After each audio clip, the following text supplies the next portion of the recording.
aujourd'hui on va pas très loin, on reste dans le jardin. Comme vous voyez derrière moi, le forsythia est en fleurs, il y a aussi beaucoup d'autres fleurs dans le jardin. Donc en fait ce que je vous invite à faire aujourd'hui, c'est tout simplement à pratiquer la photographie de fleurs avant de prochainement aller en forêt pour aller prendre les bleuets, pour aller prendre les jonquilles d'ailleurs très bientôt. Donc voilà, aujourd'hui c'est vraiment le sujet du jour, c'est de s'intéresser à comment photographier les fleurs. Au niveau du matériel, donc moi j'ai un objectif de prédilection, c'est le 24-70 qui est monté ici sur mon D810. Très honnêtement, le boîtier, je dirais que importe peu sur ce genre de photos. Ce qui est vraiment important, c'est la lentille. Donc 24-70 c'est bien parce que ça nous permet finalement de zoomer et puis de dézoomer, de se rapprocher, de s'éloigner de son sujet, d'intégrer plus de choses avec le 24, moins de choses avec le 70. Donc vraiment une lentille polyvalente qui va nous permettre de faire des photos dans n'importe quelle condition. Quand on veut perfectionner un peu, donc moi j'ai un autre objectif qui est le 105 mm, donc le 105 mm ici macro, une ouverture de 2,8, donc avec un piqué vraiment très bon, et je vais l'utiliser donc quand je veux vraiment me rapprocher au maximum de la fleur, et puis cette fois-ci faire des photos à l'intérieur de la fleur parfois, ou des photos d'insectes qui sont dans les fleurs, de la rosée sur les fleurs. Avec cet objectif-là, la profondeur de champ elle va être relativement réduite, donc il va parfois falloir, pour une même fleur, faire plusieurs photos avec différentes mises au point pour l'avoir nette sur toute sa profondeur, surtout quand on a par exemple les jonquilles, si je veux l'avoir nette du pistil jusqu'au fond de la fleur. Mais voilà, c'est un objectif qui est très intéressant parce que ça permet vraiment d'avoir des photos beaucoup plus proches des fleurs et donc de se rapprocher et de donner des détails qu'on n'a pas forcément avec le 24-70. Alors la photo d'ensemble, il faut vraiment se méfier parce qu'en fait on a très vite fait d'intégrer beaucoup de choses et du coup on n'a pas forcément une bonne visibilité au niveau de la lecture de la photo, donc il faut quand même se rapprocher suffisamment. Et puis parfois c'est pareil, se rapprocher de trop et du coup ça laisse un peu sur sa fin et donc le lecteur se dit mais qu'est-ce que c'est que ce pistil ou qu'est-ce que c'est que cette feuille, et a envie d'en voir un petit peu plus. Donc voilà, en fait il va falloir jouer avec les longueurs focales pour vraiment donner la bonne information que l'on souhaite transmettre au lecteur sur la photo.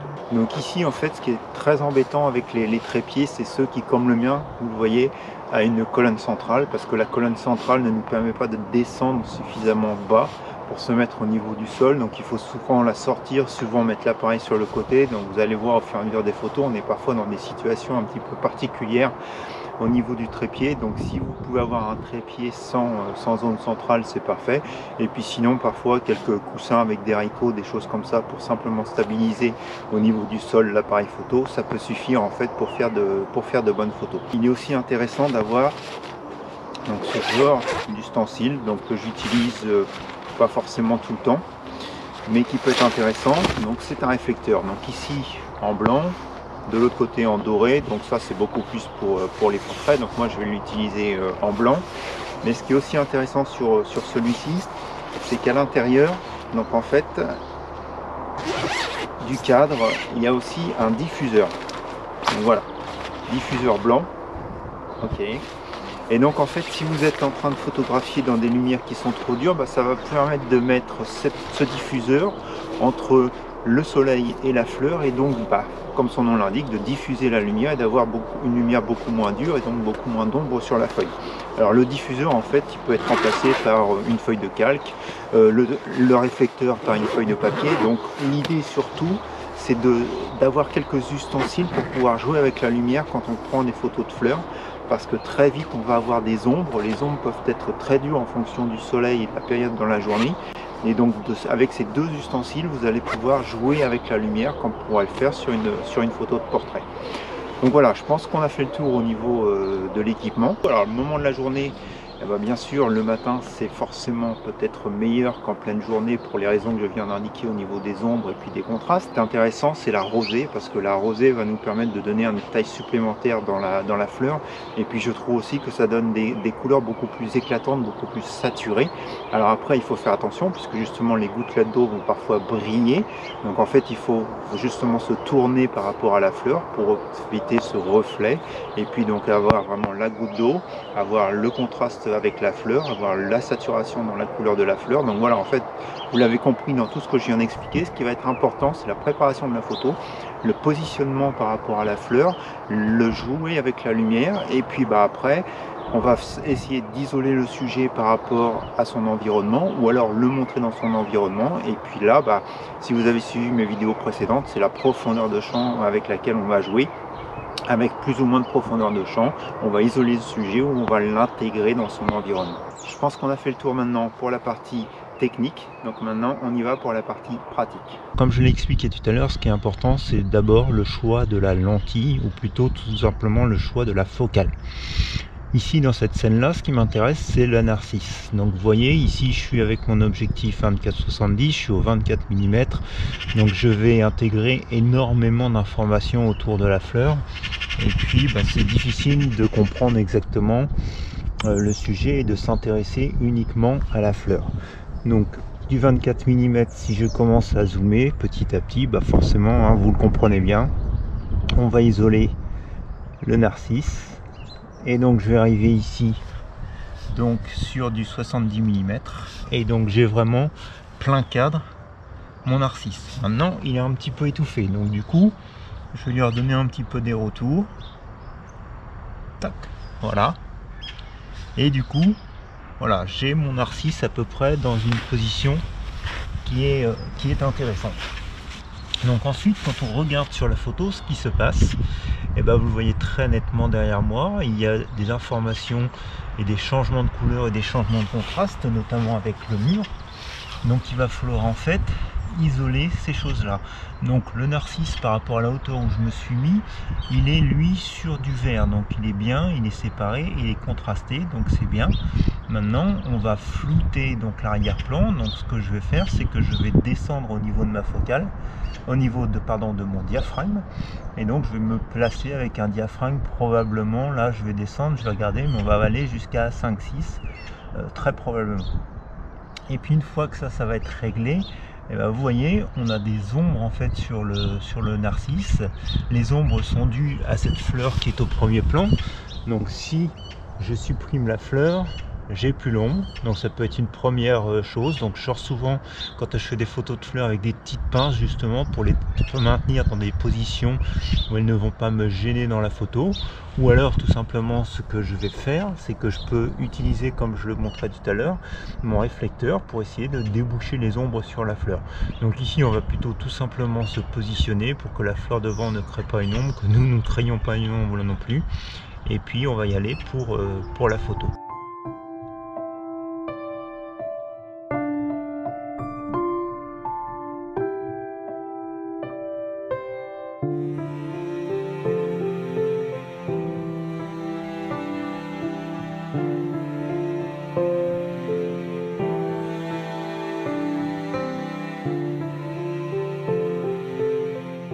En place pour la seconde image. Donc ce que je recherche aussi quand je prends les photos de fleurs, c'est justement les choses qui vont contraster. Donc ici on a les fleurs de prime vert blanches avec le cœur jaune, et puis ils sont en fait entourés de musquerie autour qui donne ce fond bleu.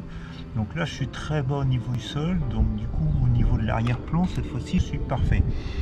Je suis tellement bas que j'ai aucun arrière-plan qui va me gêner. Donc là on va pouvoir jouer avec le diaphragme, et puis c'est ce qu'on va justement essayer de faire. On va prendre des photos avec différentes profondeurs de champ, et puis vous allez voir en fait le rendu que ça donne sur la photo. Donc sur les premières photos avec des profondeurs de champ faibles, le musquerie va juste donner cette teinte bleue dans l'arrière-plan, mais ne sera pas visible. Et puis au fur et à mesure qu'on va augmenter le diaphragme, le musquerie va devenir visible.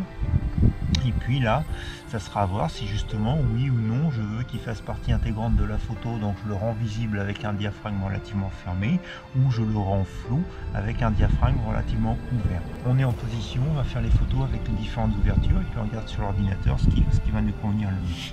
Voici donc les 5 photos, partant d'un diaphragme ouvert à 5,6 jusqu'à un diaphragme fermé à 22.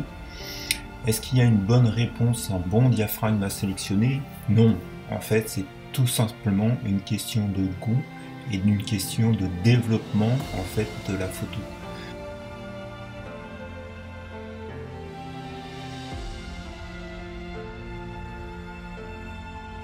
Vous allez voir, j'ai fait 2 développements de photos.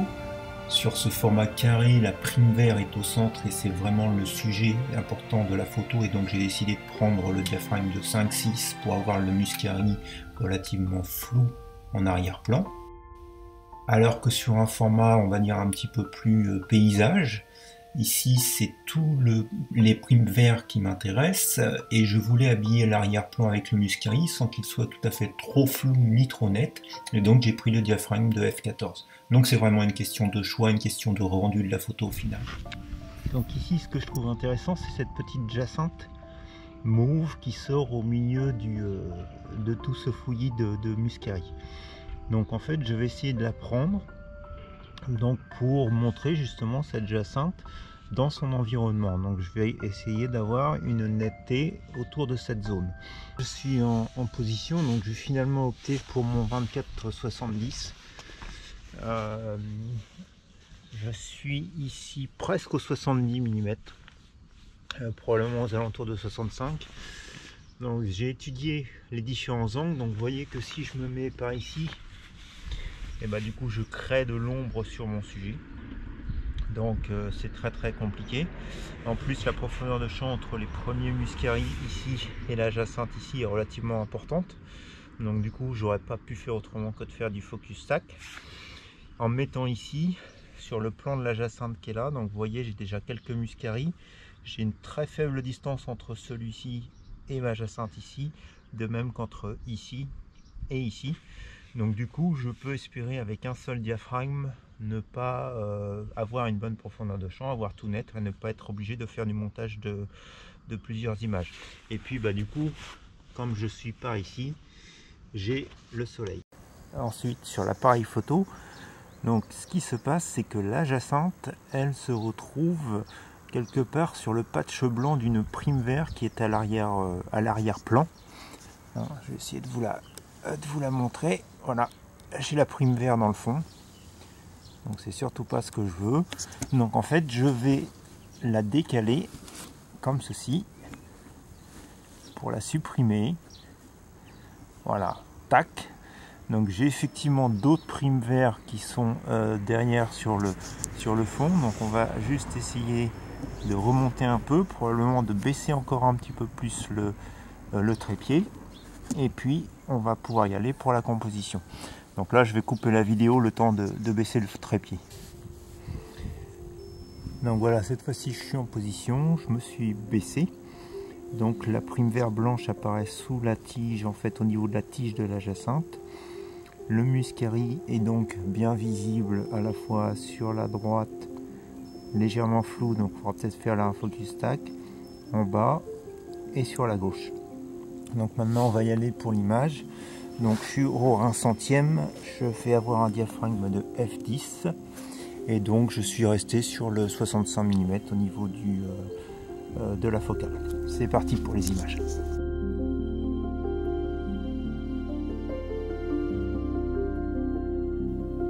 Lorsque la distance de mise au point est relativement faible, la profondeur de champ va elle aussi être très faible.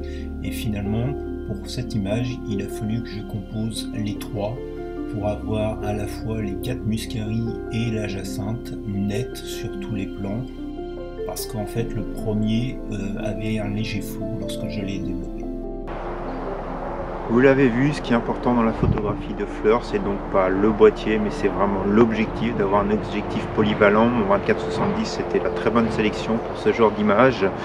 Et puis ensuite de varier ses positions, de varier ses angles de vue, de jouer avec la lumière pour vraiment mettre en valeur le sujet et la composition qu'on a en tête et ne pas inclure trop d'éléments dans l'image, parce que c'est ça qui est toujours gênant sur les photographies de fleurs, c'est que finalement la fleur c'est quelque chose de petit et coloré, et si on le perd dans son environnement, et bien finalement elle devient presque invisible. Donc voilà, c'est toutes ces choses-là qu'il va falloir garder ensuite en mémoire quand on va aller dans les sous-bois, où là, l'environnement est beaucoup plus complexe, et mettre en valeur la fleur dans son environnement, c'est vraiment le sujet principal, en ne montrant ni trop, ni pas assez. Voilà, j'espère que cette vidéo vous aura plu, vous aura appris beaucoup de choses. Si c'est le cas, n'hésitez pas, un petit pouce en l'air. Vous connaissez la musique, n'hésitez pas à partager. Faites-moi part aussi de vos commentaires. Et puis, Je vous souhaite à tous donc un bon dimanche, une bonne semaine, et puis on se retrouve dimanche prochain à 8 h pour de nouvelles expériences photographiques. Allez, bonne semaine à tous, au revoir.